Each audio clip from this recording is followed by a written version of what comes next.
lakini pia nimefuata kwa kiasi fulani kwenye nyayo zake. Baadaye kuachia idara walipita wengine, lakini na mimi nikawa mkuu wa idara ya tiba ya mifupa na majeruhi ya shirika la afya Muhimbili, lakini pia nikaja kuwa mkuu wa hospitali ya Muhimbili kama alivyokuwa. Na muaga menta wangu, amenibeba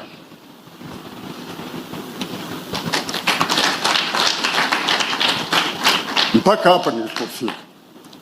Lakini kikubwa, na muaga baba yangu, na muaga rafiki yangu ambaye amebaki,